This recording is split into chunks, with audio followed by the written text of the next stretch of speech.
Welcome everyone. I'm Ralph Clayton, host of the VTM Podcast. This is episode 25.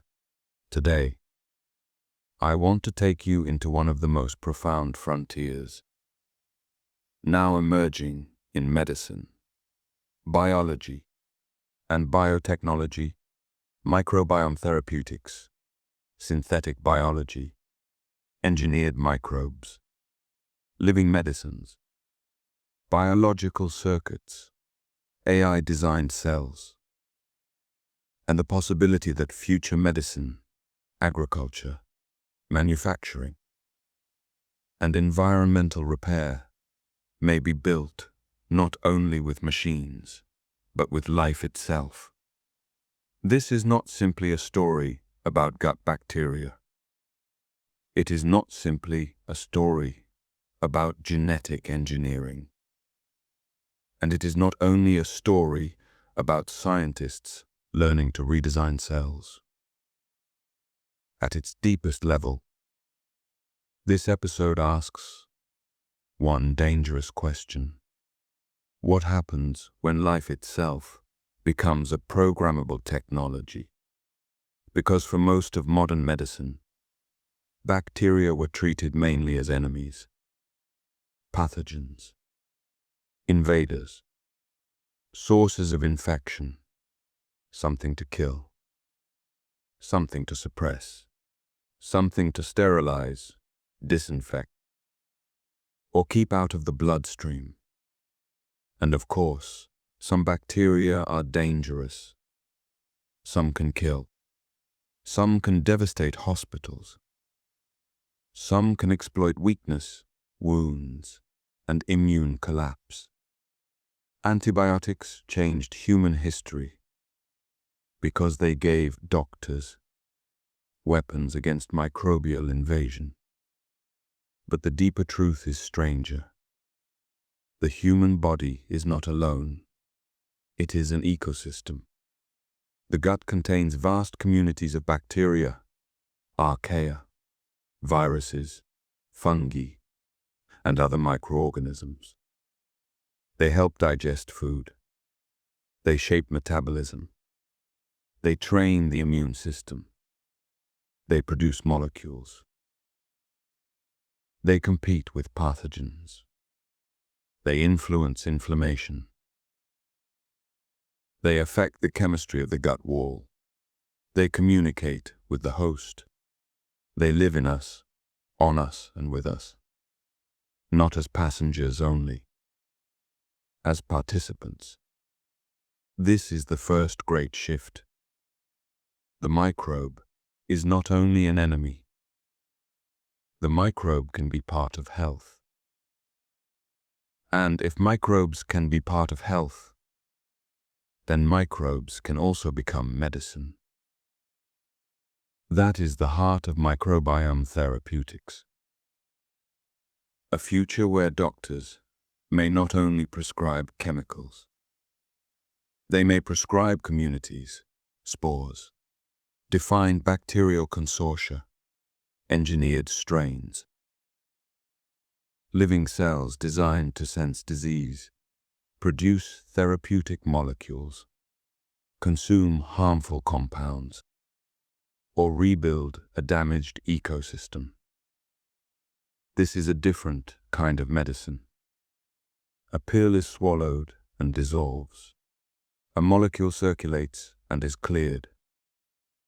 But a living therapy may colonize, persist, interact, adapt, compete, signal, and metabolize.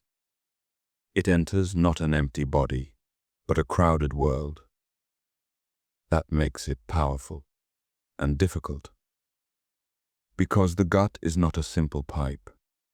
It is a dense, layered, changing ecosystem. It has oxygen gradients, mucus layers, immune cells, nutrients, bile acids, phages, cross-feeding networks, inflammation, dietary inputs, host genetics, medications, pathogens, resident microbes, and history. Every patient's microbiome carries a history: antibiotics, diet, birth, environment, infection, disease, travel age, immune state, medication, and chance. So the question is not simply, can we add beneficial bacteria? The deeper question is, can an introduced microbe survive, engraft, act, and help inside an ecosystem that is already occupied? That is not easy. A probiotic swallowed from a shelf may pass through the body and do little. A transplanted community may restore missing functions in one patient and behave differently in another. A defined microbial product may work for one disease but fail in another.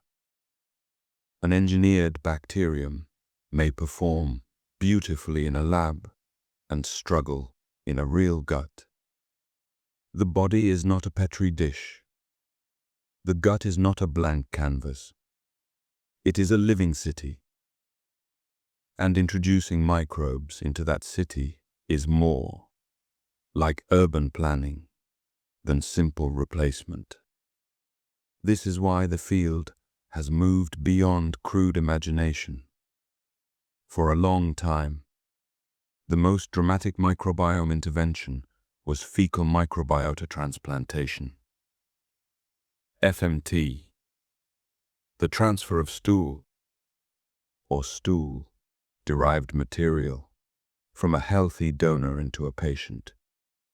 The idea sounds almost primitive, even shocking, but in recurrent Clostridioids difficile infection, it revealed something profound.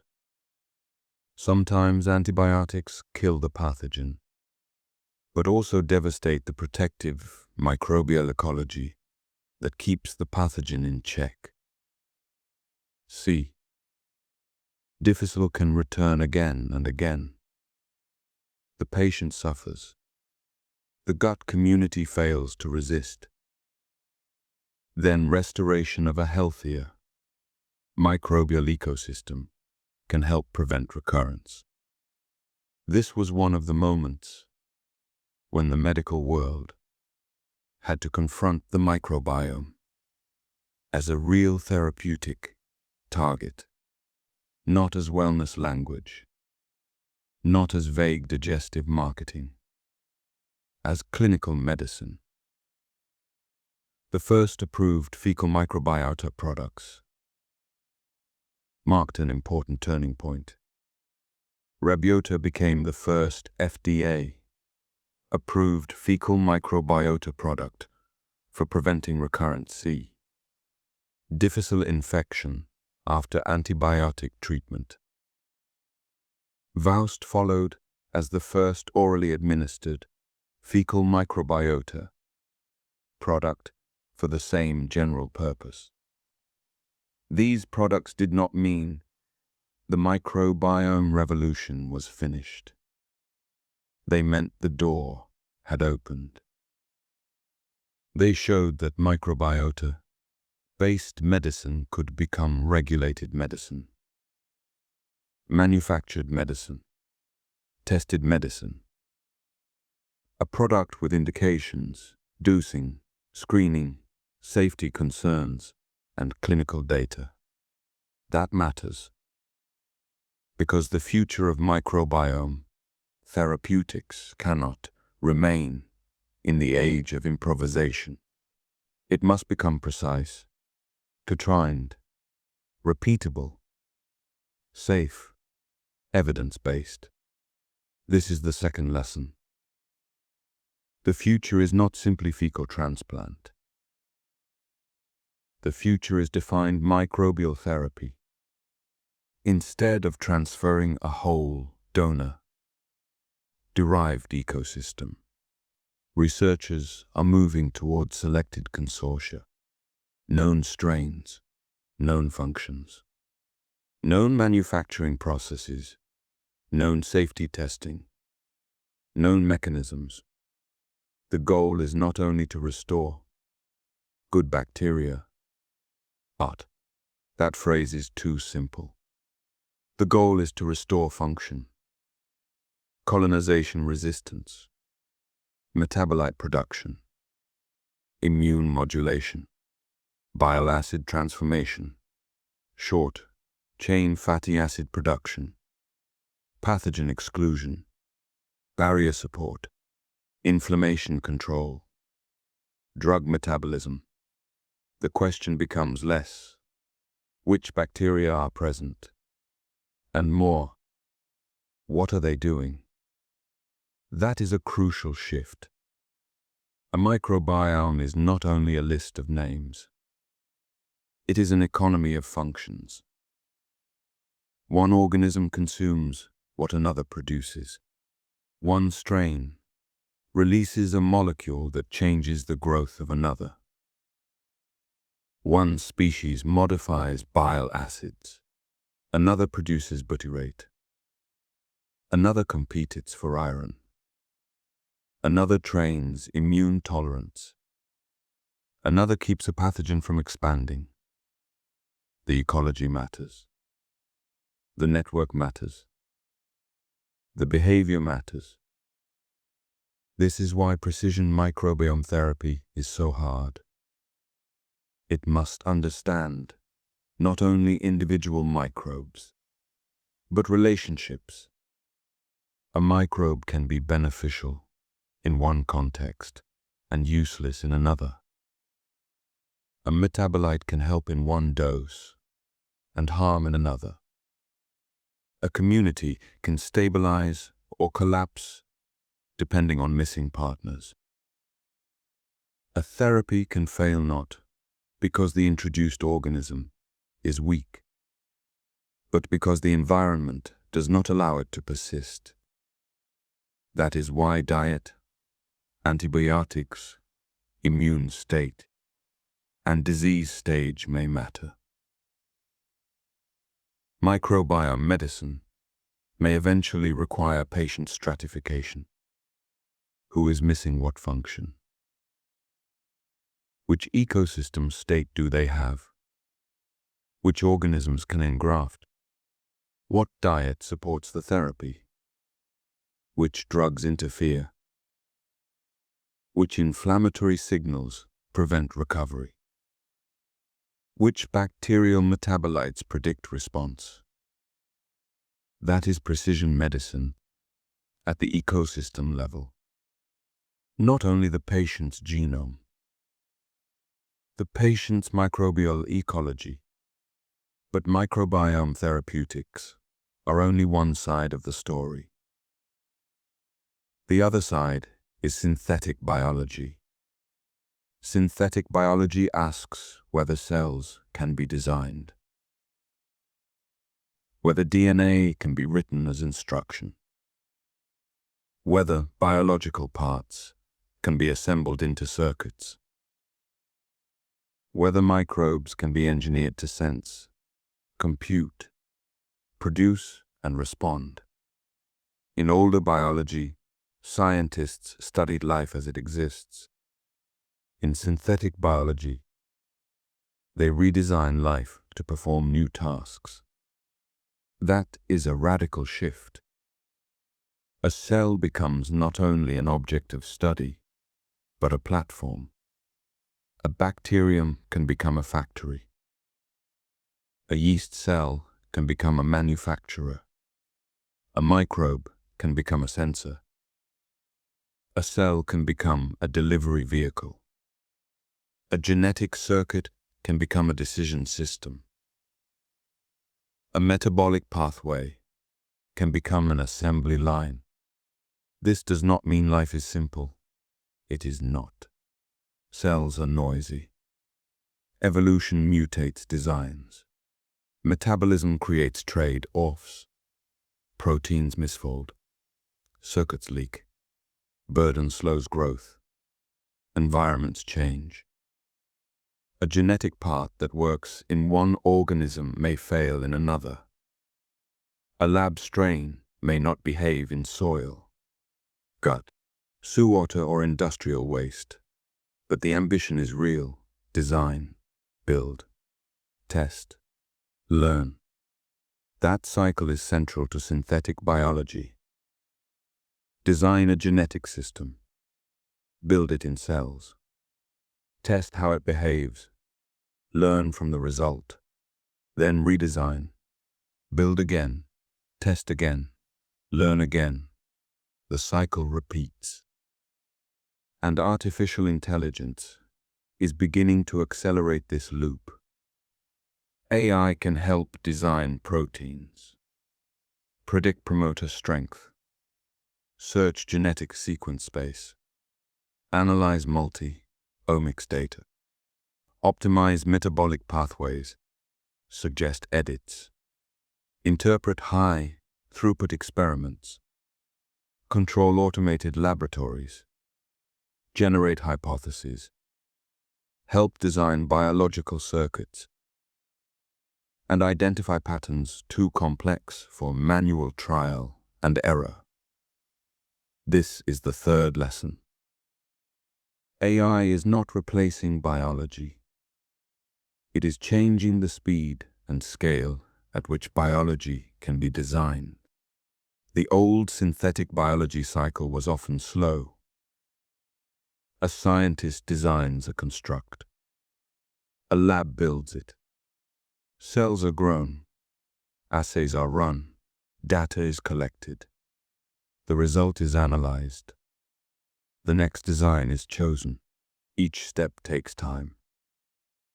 But as automation, robotics, high-throughput biology, and AI models converge, the loop can become faster. More designs can be tested. More data can be generated. More variants can be explored. Failures can become training data. And biological engineering may move from artisanal design toward industrialized learning. That sounds powerful. It is. But it is also dangerous to oversimplify. AI can suggest, it can predict, it can search. But biology still has to be tested. A DNA sequence is not a guarantee. A predicted protein is not a proven therapy. A model-generated circuit is not automatically stable inside a cell. A simulated metabolism is not the same as living metabolism. A lab result is not the same as field performance. The cell remains the judge, and the organism remains full of surprises.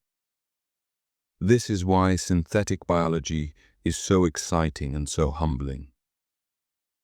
Life can be engineered, but life cannot be fully bullied. It must be negotiated with. The cell has its own priorities: growth, survival, endless stress response, mutation, resource allocation. If an engineered pathway costs too much, the cell may silence it, mutate it, lose it, or fail. If a biological circuit burdens the host, evolution will select against it. If a microbe is released into a complex environment, it must survive competitors, predators, viruses, nutrient limits, and physical stress. Design is only the beginning. Persistence is the real test. This is especially important for engineered living therapeutics. These are microbes designed to act as medicine. They may be built to sense inflammation, to deliver immune modulating molecules, to consume toxic metabolites, to produce missing compounds, to attack tumors, to modify the gut environment, to act only under certain disease conditions. The idea is powerful because living cells can do things ordinary drugs cannot. They can localize,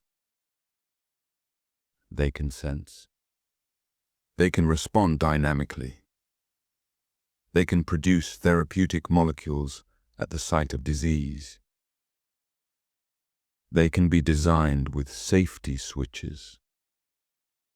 They can be made to depend on specific nutrients. They can be programmed to die under certain conditions, at least in principle. But every one of those features must be proven. A safety switch that works in a flask may not work perfectly in every patient. A containment system may fail under mutation. A therapeutic strain may exchange genes. A microbe may not stay where expected. A patient's immune system may react unpredictably. A disease environment may change the microbe's behavior. That is why engineered life demands a different regulatory imagination. A chemical drug is complicated. A living drug is more complicated.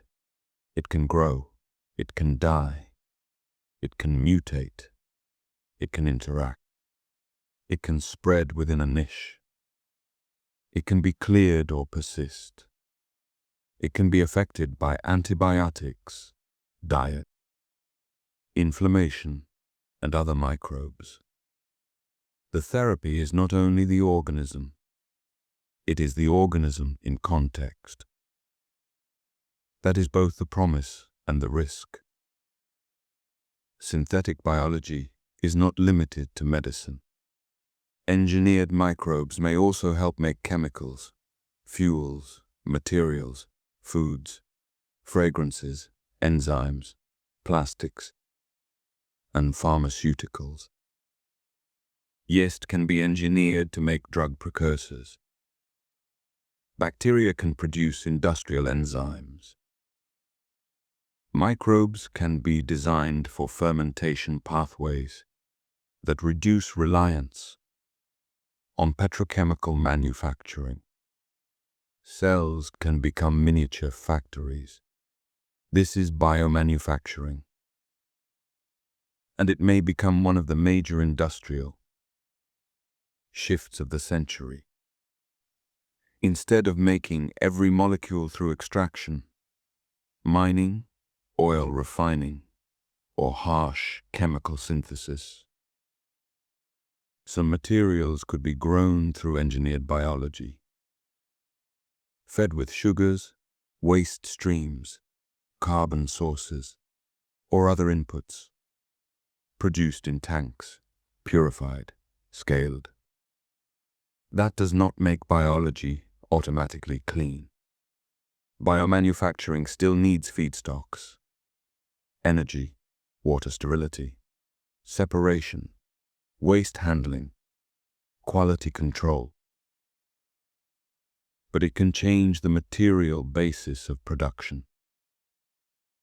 It can make complex molecules that are difficult to synthesize chemically. It can produce medicines more sustainably.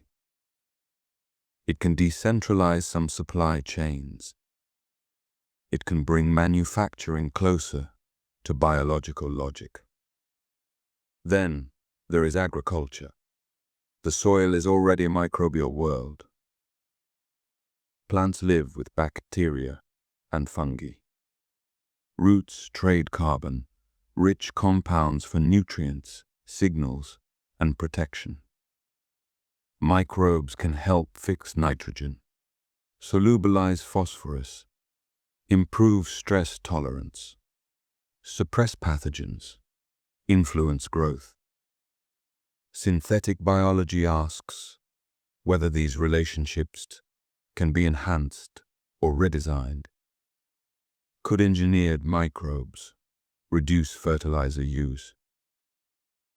Could they help crops access nitrogen more efficiently? Could biological systems protect plants from disease? Could microbes help crops survive drought, salinity, or heat? Could plants themselves be engineered for better photosynthesis, nutrient use, or resilience? The promise is enormous. But here the caution must be even stronger. The farm is not a controlled bioreactor. The field is an ecosystem. Soil type matters. Weather matters. Crop variety matters. Existing microbial communities matter. Regulation matters. Public trust matters. An engineered microbe, released into agriculture, must be evaluated, not only for performance, but for ecological behavior. Does it persist? Does it spread? Does it transfer genes? Does it disrupt native communities? Does it work consistently? Does it reduce chemical inputs in practice, not only in trials? Does it help farmers economically? Does it serve food security? Again, the theme returns. Life is context. Then there is pollution. Industrial civilization has produced chemicals that ecosystems did not evolve to handle easily. Petroleum pollutants, solvents, plastics, industrial wastewater, aromatic hydrocarbons, heavy metals, agricultural runoff, pharmaceutical residues.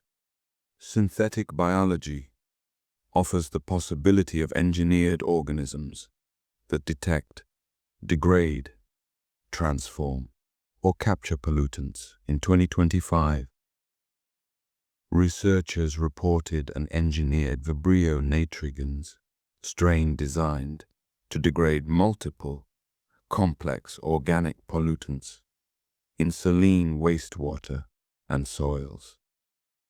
That kind of work points toward a future where microbes could be customized for environmental remediation, not just one organism for one pollutant, but engineered pathways assembled to attack mixtures.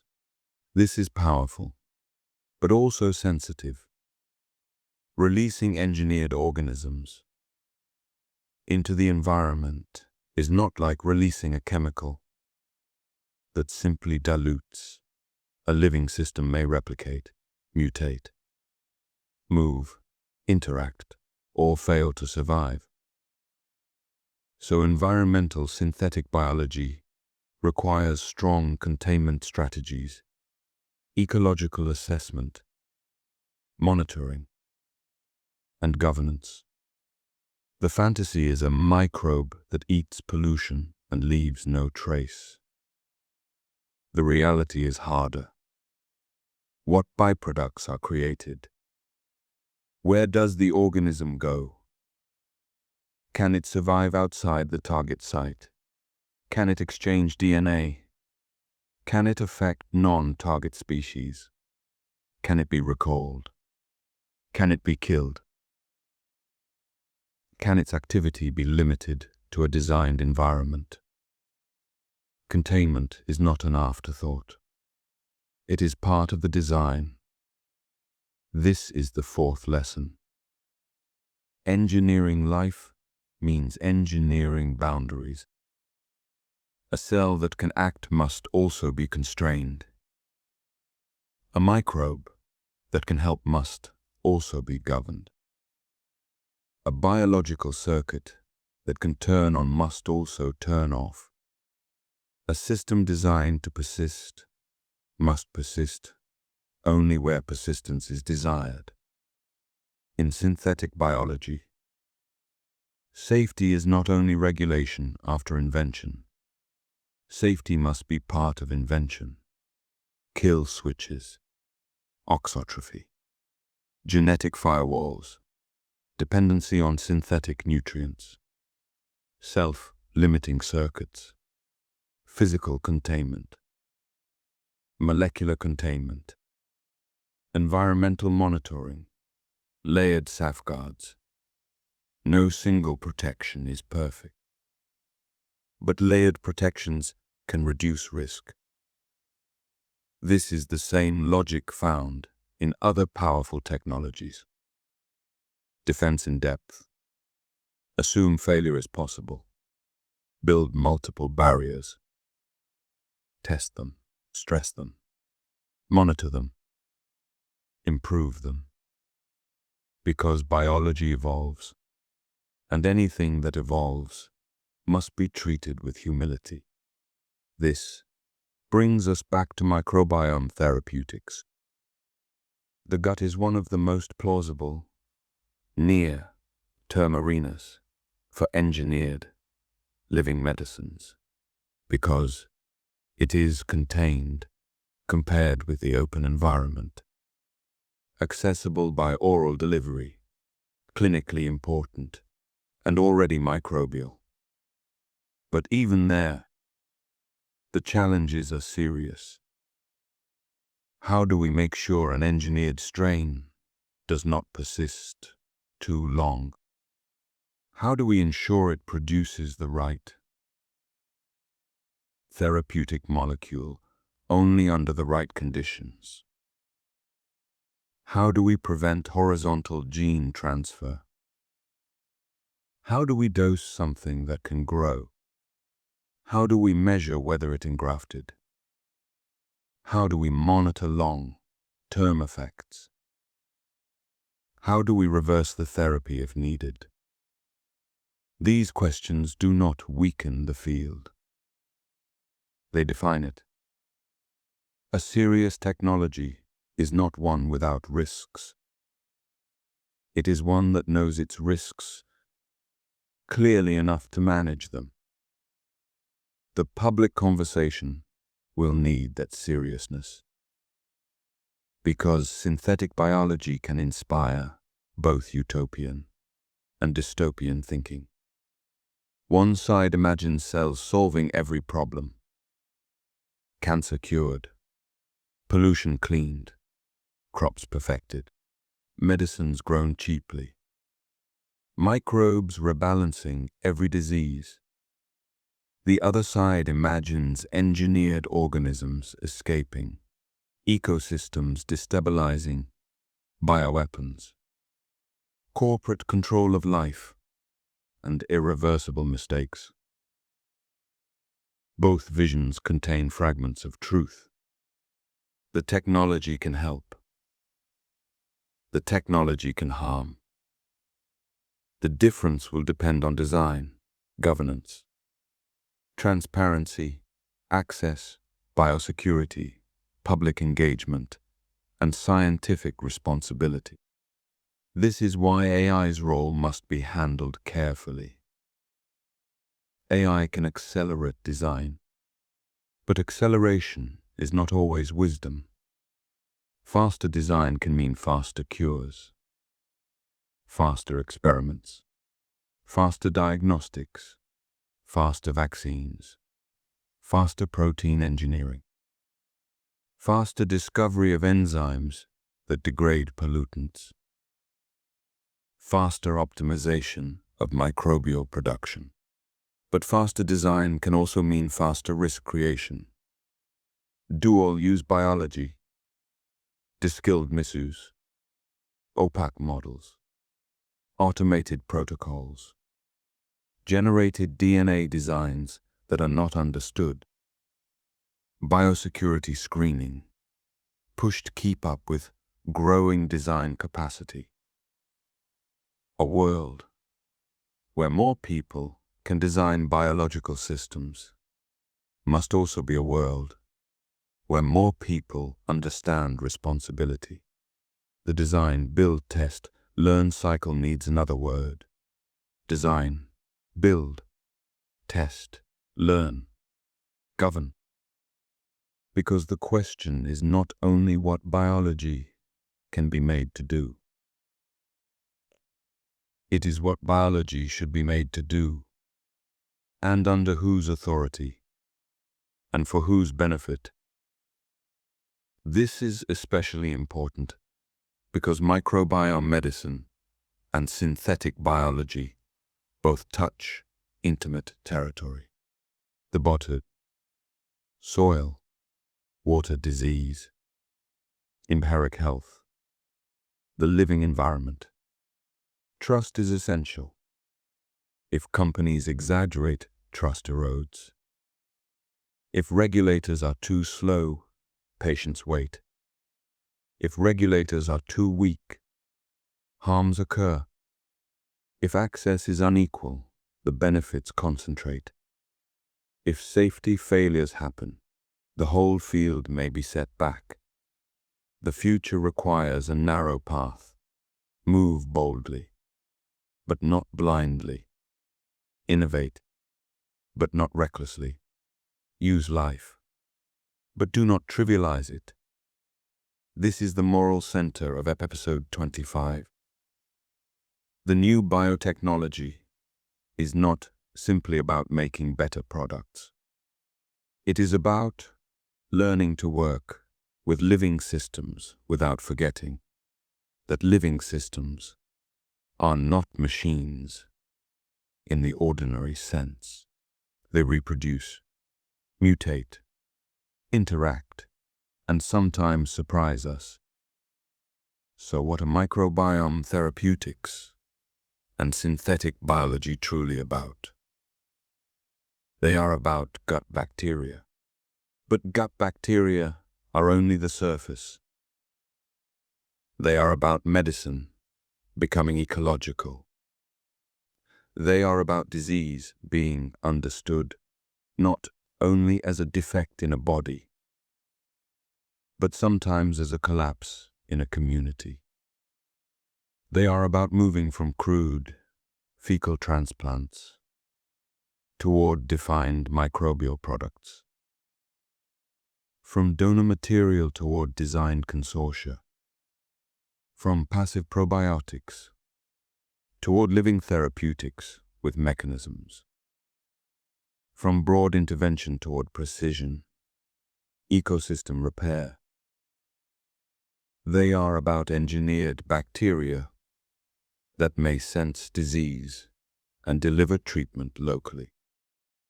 They are about microbes that may manufacture medicines, degrade pollutants, improve soil, support crops, and build materials.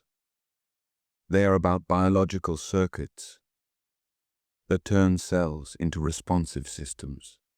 They are about AI accelerating the design of proteins, pathways, circuits, and organisms. They are about the beginning of an age where biology becomes an engineering medium. But they are also about restraint. Because not everything that can be grown should be released. Not everything that can be engineered should enter a patient. Not every microbial signal is causal.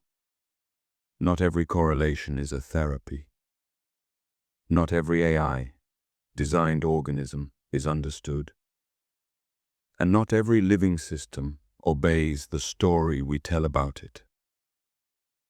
The promise is enormous.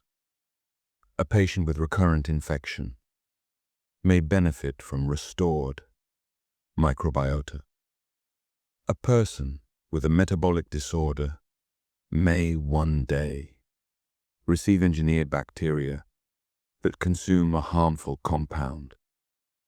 An inflammatory disease may be treated by microbes that deliver anti-inflammatory signals directly in the gut. A cancer therapy may be supported by manipulating the microbiome to improve immune response.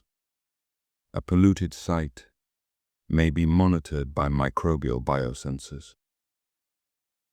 An industrial plant may produce useful molecules through engineered fermentation. rather than harsh chemistry. A farm may use microbial tools to reduce fertilizer dependence. A laboratory may use AI to design thousands of biological variants, test them, learn from them, and improve. But every one of those futures depends on the same foundation evidence: control, safety, humility, and trust. Without evidence, microbiome medicine becomes wellness marketing. Without control, synthetic biology becomes risk. Without safety, living therapeutics become unacceptable. Without humility, biology punishes arrogance. Without trust, the public will not accept engineered life near the body, the farm, or the environment. That is why this field must grow carefully, not slowly out of fear, not recklessly out of excitement, carefully, with the patience of ecology and the discipline of engineering, with the creativity of biology and the seriousness of medicine, with AI as a tool, not an oracle, with cells as partners, not toys. This may be one of the defining sciences of the century, because it changes the question from how do we fight life to how do we design with life? How do we restore microbial balance? How do we program a cell without losing control of it? How do we use bacteria as medicine without pretending they are simple? How do we use engineered organisms to heal damage without creating new damage? How do we make biology serve human flourishing while respecting the complexity that makes biology powerful in the first place? These are not small questions.